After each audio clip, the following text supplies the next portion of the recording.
So what is it? Like, really, what is it?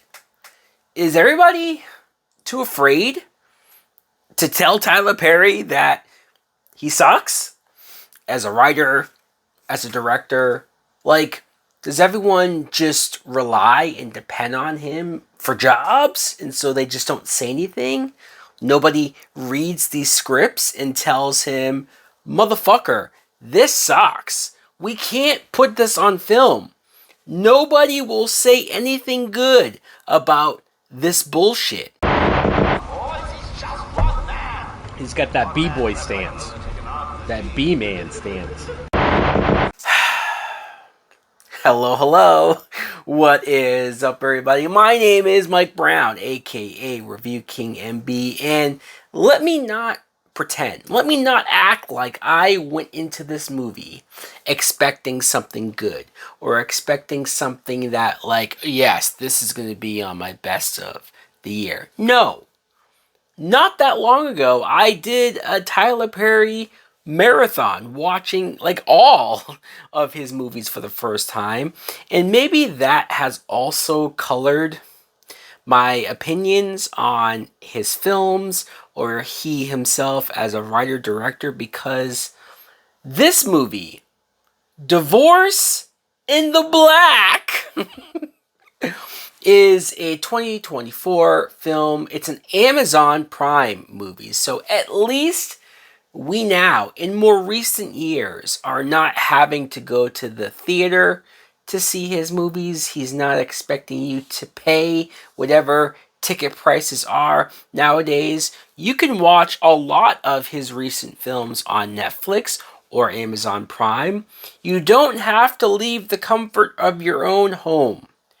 Probably the only positive thing I can say about this particular movie. It's obviously produced, written, and directed by Tyler Perry, which is something that he should not brag about or be willing to admit to. That's some old bullshit. But this film sucks. Like, why beat around the bush? Why pretend like I'm gonna dilly-dally and, I wonder what he's gonna say about this movie?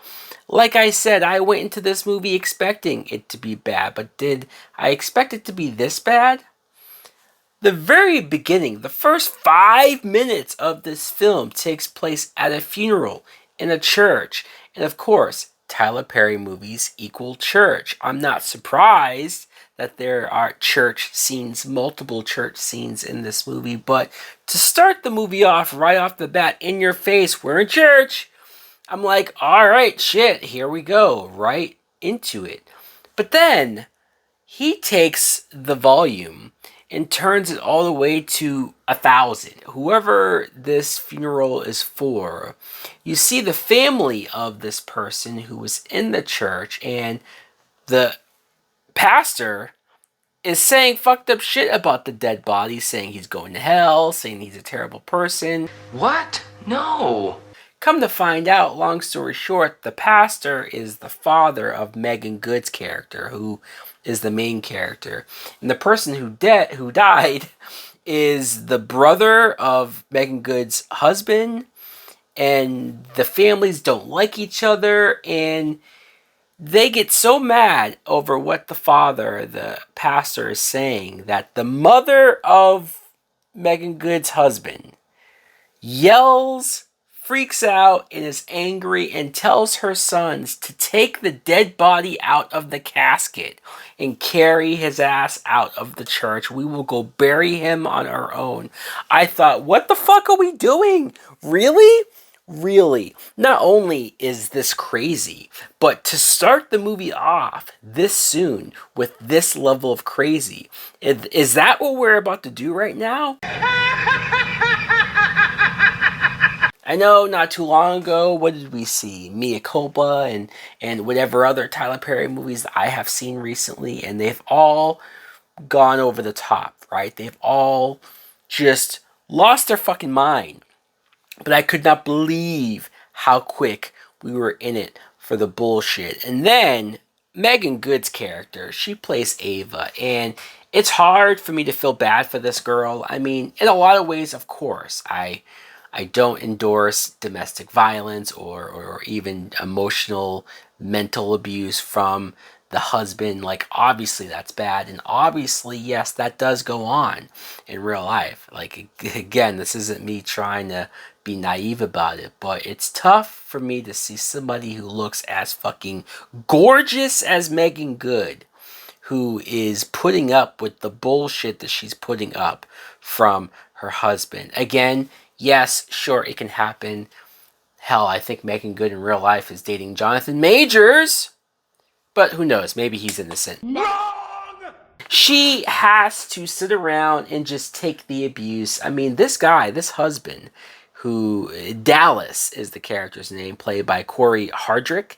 And I'm going to say that Corey Hardrick, I've never seen him before, but he plays an asshole piece of shit very well. But the thing is that, and this isn't his fault, it's the writing, it's the direction of the character. There's no moment, there's no time where you see this guy's good side. There's no scene at all where this actor is able to portray charisma to make you go, oh, well, maybe that's why Megan Good fell in love with him. There's a lot of dialogue of, I've loved him since I was 17. I've been with him all throughout my 20s, and now I'm 30 something. And so I'm just here. I've stayed with him, even though he treats me like garbage, because my parents taught me to stay in a marriage, no matter how bad it goes. It's like, wait, what? Huh? It's... If you're going to present a couple that's in a fucked up situation, emotionally, mentally abusive, it happens, yes, but present it better. Don't do this bare bones, simplistic, like, what? Come on, man. You've been doing this for way too long. You've been writing and directing too many goddamn movies that are pretty much about the same bullshit to fall this short on some layers and dimensions and characters. I mean, do you know how to write a character that's not one-dimensional? That's not the biggest stereotype that he can think of? This is amateur hour here. This is college film school level, and even that, I think I'm being too harsh on college film writing. This is garbage. This is awful. I can't even attack any of the actors because look what they have to work with. Can you imagine reading these lines and lines of monologues and having to make something out of it? Like, I feel bad for this Corey Hardrick who plays Dallas. I feel bad for him for all the scenes that he's just having to be angry for no goddamn reason. You don't know why he's angry at Megan Good. You don't know why he treats her like shit. I guess he's just paranoid that she's cheating on him, I guess, even though she's not. And even though they've been together for fucking damn near 2 decades, he still is just untrusting of her. I mean, I don't know. It's like, do you have any other, like, off switch? Do you have a moment where you're actually romantic at any point in time? No. He's just angry and bitter and horrible to be around. And then one day he just says, you know what? I want a divorce. Like, out of nowhere, out of the blue. And she's like, really? You're like, huh? I'm trying to make this work. So he leaves. He gets the divorce. And then when he finds out that she may be talking to her ex, another guy, that's when he loses his shit and says, see, she was cheating. But it's like, motherfucker, you divorced her. You left her. Again, his character is clearly not meant to have any form of logic to him. So I guess we're just supposed to go along with it. Like, oh, these are all reasonable steps in Tyler Perry's mind for the villain of the story to go. The ex that Megan Good starts to talk to, Benji, is played by Joseph Lee Anderson. And Tyler Perry loves to do this when you've seen so many Tyler Perry movies like I have. Every new boyfriend character, every guy that tries to pursue the female of the film is always this big, jacked up, good looking, muscular dude. Like, there's no in between. There's really no other qualifications I think he looks for in a leading man. He has to be good looking, he has to be big, and he has to be muscled up. The muscles that were bulging out of this guy is like the sleeves of his shirt. It's like, fuck. You know, is there any anything else to this guy's personality because he's very monotone.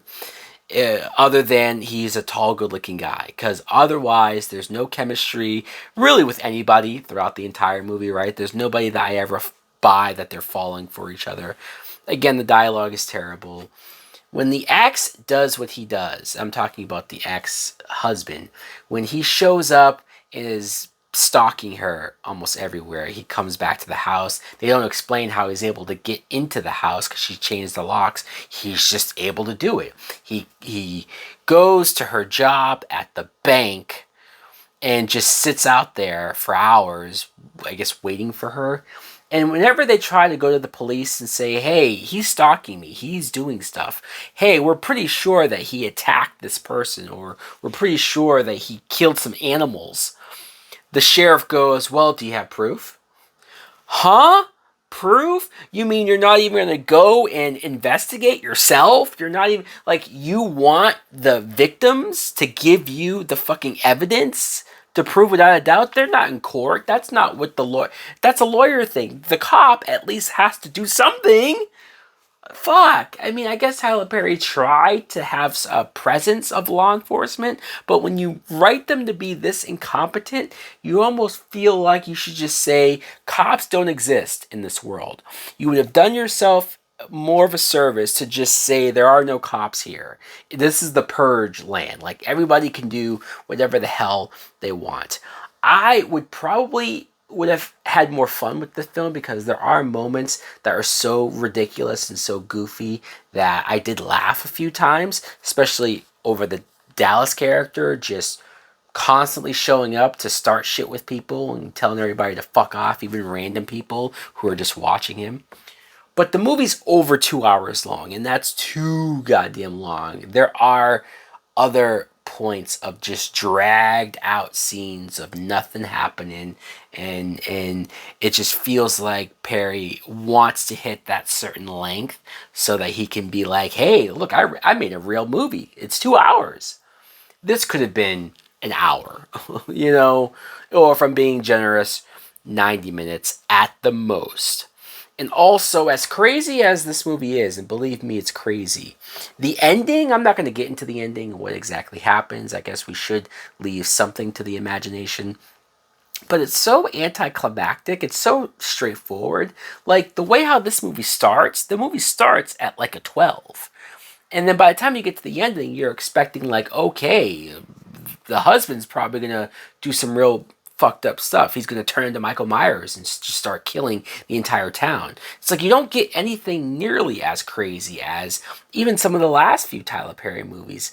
You know, like, this is tame when it comes down to, I think, the third act. I just, this movie's not good. It's not good. I'm definitely giving this some old bullshit. Man, this some old bullshit. So, guys, I can't believe I got through the review, the rant, without my head exploding.